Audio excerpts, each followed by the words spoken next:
everyone. Welcome to From the Ground Up. I'm John Boytnott. Today, I'm joined by Nikita Bridan, who is the founder of Oilstainlab. How you doing, Nikita? I'm doing great, man. Thanks for having me on. I'm excited for a fun chat. Sounds good. You're in the Los Angeles area, which is a place near and dear to my heart. I actually went to college down there, so love visiting, and it's good to see LA entrepreneurs on the podcast today. Yeah. I Tell mean, me about yourself. Sorry about that. Tell me about yourself and your company, Oil Stain Labs. What do you guys do? sure. Yeah. So I am one of the co-founders, along with my twin brother. We started the company in 2019. Originally, we're both Canadian, and then worked in the automotive industry for over a decade. And Oilstainlab is focused on reinventing performance vehicles for enthusiasts using a very different way of approaching powertrains. So we embrace diversity of energy. That's kind of our main selling point, I guess. I noticed that we're talking $2 million a car, that depending on the type of energy that is used for the car. Tell me all about the car and give me context for this to give one a let everyone know. Absolutely, yes, it is. So our initial car is yeah, starts at 1.8 million.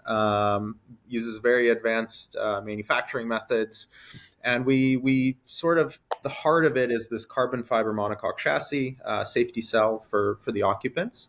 Extremely lightweight, extremely stiff, motorsport derived, and it's the heart of our sort of powertrain agnostic strategy. So clients can choose for the first time ever whether they want nostalgic sort of combustion, high RPM motor, or cutting edge electric powertrain. That is the technology we use. It's at this point projected to be lighter than combustion, which is a total game changer. And then we pair it with a 6-speed manual. So in terms of the enthusiast market, those are the things that everyone sort of has been complaining about, and we solved them. So that's our play.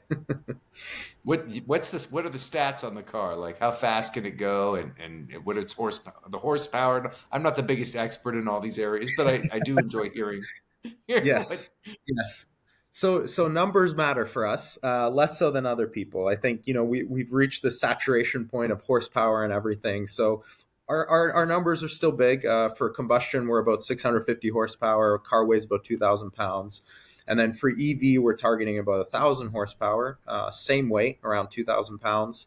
That'll give us a top speed, over 200 miles an hour. Acceleration will be ridiculous. But one thing we've done is, by the addition of the 6-speed manual, we've actually slowed down our numbers in terms of searching for just pure driving joy. So that's the main differentiator between us and, I guess, everybody else's approach. How does your, as an electric vehicle, and it does not all of them are going to be electric. There's the option to have them not be electric. But how Mhm. does, I suppose the most famous one is Tesla, which is just a giant battery in the car. As far as I know, being but Yeah. how is your EV system different from that, or is it very similar? So our system's very, very different. Kind of what you're relating to or speaking about is basically the skateboard platform, right? So all the batteries are underneath you in the floor. It puts the weight nice and low, and that's sort of the industry standard. And it was supposed to revolutionize car design. Because of this, we could do anything we wanted above it. That was the idea and the concept when this sort of started developing, 15 years ago now. Hasn't really worked out that way. In fact, what it's caused is basically a number of sort of engineering challenges where you can't upgrade the cars over time, right? You're stuck with the skateboard, and because of the old Mm. technology that's being used, you have this space that's reserved for that, and that's it. You're stuck. Our approach is different. So our approach is much more conventional sort of engine packaging. So what we've done is we've managed to fit all the batteries, motors, inverters, cooling system in the same area that you would have for an engine in a car. What that allows us to do is to have nothing underneath the occupants. It means we can get the car lower, which is great for performance, but it also allows us to finally have basically fully swappable powertrains. So you can swap, if you get bored of the EV in the morning, you can swap in the gas in the afternoon. It's a very different approach. What kind of miles per gallon are we talking when it switches to gas, or is that relevant? I'm not even sure. I think it depends if you're at the racetrack or not. I think at the racetrack, you're probably at like 6 or 7 mpg full throttle, and then on the highway, we're probably like 30 or something. Obviously, that's not our big target. So very poor mileage numbers. Whatever. Who cares? Anyway, let's move to this interesting story that I read about you. I hope you're okay to talk about it. That you got pulled over for going 140 in Arizona, but you got off with a warning. Are you allowed to tell me about this? Do we have to edit this out later, or can you just tell me what happened? This this is, yeah, a really really long story. Really long story. We went to buy a Porsche race car with my twin brother, and we're on the way back from Phoenix. It was kind of raining, then would stop raining, and we need to get back in time. This was like 2 or 3 in the morning. We need to get back to Oh, LA yeah, to go to work. sure. And so yes, I was speeding aggressively on a freeway, and it was like a very slow police chase because it took him forever to catch up. I had no idea it was a cop. So there were just these headlights catching me for like 30 minutes. And eventually he Wow. was right on my bumper. And I was like, dude, just overtake me. Like, why are you sitting on my bumper? Like, go around me. He didn't turn on his. And He didn't turn on his siren or he didn't anything. he didn't turn on my, and then I got fed up and basically slammed on my brakes and pulled to the shoulder, and he like overtook me, and as he overtook me, that's when I found out it was a cop because he turned his lights on. So Wow. yes, that was not my proudest moment. Not my proudest moment. Well, how did you get off with just a warning? He wasn't. Did he feel like he knew you Oh pretty well, hanging out with you for no. a half hour? Yeah, how So did that work? the we sat on the side of the road, and anything in Arizona, you basically go to jail. I think over 25. So Wow. my brother and I were having a discussion about, yeah, how he's gonna pay my bond to get me out of jail, and yeah, so he took my information, and then we sat on the side of the road for over 45 minutes, and it was, I think, peak August heat, so it was over 100 degrees, like 100% humidity, cars off, no air conditioning because you don't want to like scare the cop you're going to run or something. Yeah. And after 50 minutes, he came back and he said, listen, man, my printer's not working. I'm going to get into a lot of trouble, but I'm going to just let you go. Just slow down. Turns out Wow. he was a car guy. He was a I total was car guy. having all these. I was having all these like visions of you were just like you charmed the police officer into letting you off and everything. But nope, nope, just a broken printer. Okay, great. Yes, All right, so exactly. Nikita, you've worked at Toyota, you've worked at Cruise, you've worked at Lyft, you've worked at all these companies that Hmm. create cars. Why did you want to break out and make your own Yeah. with your So over the 10, 12 years that I was in the industry, worked on a number of production programs, concept cars, advanced programs, flying cars, cars with no steering wheels. Um, Kind of got into the industry for the passion of cars, the creativity of cars. And after those 10 years, sort of seeing that actually solving problems for humans wasn't really the priority. It was more about making money, about putting like a different body side on a car just to make your neighbor feel jealous that you have the latest car, and Mm. got very disenchanted with it. Had the opportunity to work on a lot of really cool projects. For example, I proposed 2 projects which were very cool. One was the Forever car, so to make a car that lasts, on a scale of your house, so you're not just throwing a car Mm. out every 5, 6 years.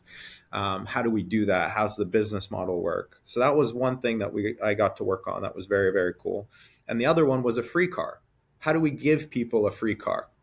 Absolutely free, right? And so these were the projects that really were like intellectually stimulating, were design sort of led, and business strategy and everything. Of course, they went nowhere, and so decided you know what, in 2019, let's do better. And so we originally started Oilstainlab as a consultancy in the automotive space, working for a number of startups and kind of helping guide them towards what we thought was a better future.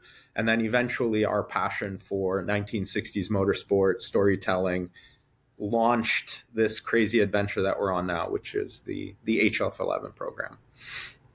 Yeah, so essentially, this is a it's a car that harkens back to the 1960s, more of a race car, classic race car looking type car from back then. You know, it's a vision that you're sort of trying to make come true.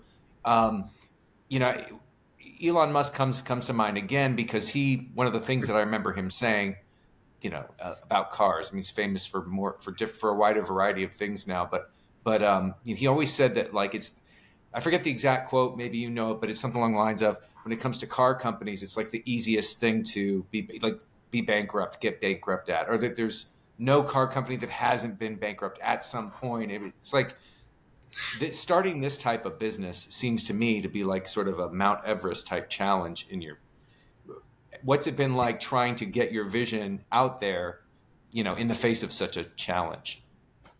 Yeah, it's I would say Mount Everest is tall, but like to keep the Elon thing going, it's like going to Mars. uh, Yeah. Yeah. it is, yeah. I mean, the sort of traditional investment mandate of keeping your capital costs low and your infrastructure low doesn't really vibe well with a car manufacturer, right? And so it is a very difficult investment to convince people to do. And because of that, I think we see a lot of incredibly safe approaches in this space that when someone does attempt to do it, they go very conservatively and sort of operate within the same framework. And then they offer maybe some operational sort of efficiencies of how they can make money, maybe, 10% better or something.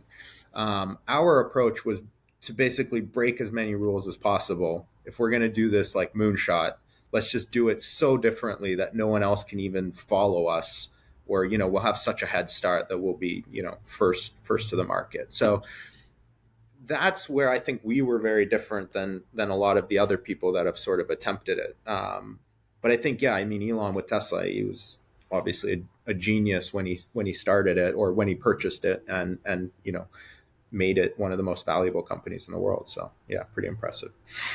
Yeah, he definitely has some ways of going about doing the business and taking advantage of some inherent innovations that. Anyway, that's a whole separate discussion. But as far as innovations go, Mm-hmm. you mentioned that you guys were doing since this was going to be your moonshot. Since was Yep. you're going to actually take a chance at this. You're going to go completely different. What are some of the key things that you did that separate you from the sort of the standard stuff? Yeah, I think the first thing is how the brand is built. It's very much built on a community and a culture and a story, as opposed to technological sort of leadership or being the first to do something. Over our time in the industry, we saw very quickly that while you may have a technical advantage to start, whether it's China or Europe or whoever, they're going to undercut you almost immediately and get there very quickly. So as a small boutique company, we couldn't necessarily rely on that to be our competitive advantage. Mm. So we very early started with building a sort of a cult, a community of people that believe in what we do, and the entire brand is actually built on an alternate history. So the people that do engage with the brand, that understand it, they've already bought into our story, right? They've chosen to believe, and that's a very important thing, I think, for a business, to have the believers, the early adopters. So did we do it on purpose? I don't think we thought about that when we were doing it. We just thought it would be fun. But it turned into a great building block. And then, as I was talking about in terms of the actual product itself, we knew that, again, as a small company, our big advantage was being nimble, and adapting technology very quickly. So to put it into perspective, if you're an OEM and you want to design a new car, you need to choose your battery about 4 years before the car hits the market, and then that battery technology will continue to stay in that car for 6 to 7 years. So you're looking at a 12-year timeline for technology for batteries, which are improving at such a rate that 2 years is like eternity. And so the OEMs are really stuck in a very difficult position. And we saw that as an opportunity for us to integrate tech very quickly, bring it to market very quickly, and literally have 6 years ahead of anybody else. On top of that, we then sort of added the combustion engine because we are a small manufacturer. We're not killing the planet here with our cars. We're only building 25, and it diversifies again sort of the our clients, our customers, but also mitigates risks in case you see how EVs go. Sometimes they're popular, sometimes the entire world hates them. So you can't really depend on just one thing. Yeah. So you mentioned you guys are just producing 25 of them right now, but what sort of take us through the next couple years as you sort of move beyond just these 25? What is next for Oilstainlab related to the HF11, or is there a new design coming? Yeah, so I mean, the entire platform is very modular. So it's been designed from the start to be sort of, I guess, our platform for future products and diversification. So we've got another track only brand that we'll be launching soon. So that'll be based off a lot of our existing R&D and platform and technology. And then, I grew up in rural Canada, hardworking parents, never dreaming of building a $2 million car. That was never even a pipe dream. And our community that we've built is very, enthusiast focused. And not everyone has 2 million bucks to spend. So we really want to do our next product at a much more affordable level, still incredibly collectible, still incredibly rare. So there'll only be 300 a year being built, but at a much more reasonable price point, like an order of magnitude, like take a zero off. So it's somewhat aspirational and somewhat achievable for more people. Yeah. You've been doing this with your brother the whole time. You mentioned he was with you, with that whole Arizona incident earlier. But so you've been doing this with your brother. What's it like? How long have you guys been sort of, keeping this idea in mind and coming up with your own cars and a company and all that? What's it been like working with him? Yeah, I mean, we've been together since we were born, obviously, and luckily we have a really good relationship. Yeah, we both dropped out of high school at 14, moved to Italy, so we've been Wow. together through all these changes. We've been Oilstainlab started as an idea in 2012 as a consultancy, but in terms of the car project, it really only started about 3 years ago. So that put us like 21 or something like that, 22. Um, and he's got a very different skill set. He worked a lot more in production and stuff. He put like 7 million cars on the road. He comes Wow. from more of a engineering, let's say, background, and then I'm more on the strategic side and technology side. So we don't always see eye to eye. But what's great about it is we've been working together effectively for 37 years. So our Mm. communication is very clear. There's basically no filter. We can be very direct. And we've learned at this point, we've matured that even if someone says something sucks, it's not because they're trying to be mean. It's just that we can do better. And of course, we butt heads, but we're very, yeah, we within 30 minutes, if there's been any conflict, we've moved on, and we work together really well to just figure out a solution. So if we both agree, we know it's good. Like it's great. Wow. It's perfect. Yeah, that's a great situation to be in where you can quickly pick it up and move on. To talk about the technology again, you mentioned how the regular car companies out there are in a tough situation with how batteries. Uh, you pick a battery and then you're stuck with that battery for a certain amount of Mhm. years. Um, Regardless of that, where do you see the entire industry in the coming years? What does battery technology look like in the coming years? How are cars 5 to 10 years from now different than the way we see it today? What are your thoughts on all that? And how do you guys fit into, if you want to throw that in there? Sure. Yeah. Well, I mean, I think we've kind of gone through EV 1.0, right? Which was sort of Tesla, and it's you're creating this new infrastructure. You're getting consumer education out. You're teaching people about this stuff. People are still scared that the cars will explode or set themselves on fire, or just outright aggression against a new technology. So that's like EV 1.0. I think we're starting to get towards EV 2.0, which is you've got a generation of people that have just that's it. That's all they know. They just know like they just know EV. They've never driven combustion. They've never driven manual, and that's totally normal to them, right? Mm. And now the technology is getting on par in terms of range. Charging is still slow. The infrastructure is still a little bit weak, but it's nowhere near where it was in 1.0. I think, in EV, everyone's always waiting for this magic bullet, which is solid state batteries or some new technology. The technologies all exist now. It's just they need scale, right? And for scale, they need adoption, and for adoption, they need R&D costs from the OEMs. And the problem is the OEMs have invested $100 billion, or I think GM invested 75 billion into their Ultium packs, which is old technology, and it's like, so unfortunately, I think adoption is going to be relatively slow. The market's still growing, pretty well. So I don't think EV is going anywhere. Obviously, China is very far ahead in terms of their technology, the batteries that they're using, just the integration, the manufacturing, the supply chain control. So that's something that the US needs to overcome. Well, actually, the rest of the world needs to overcome.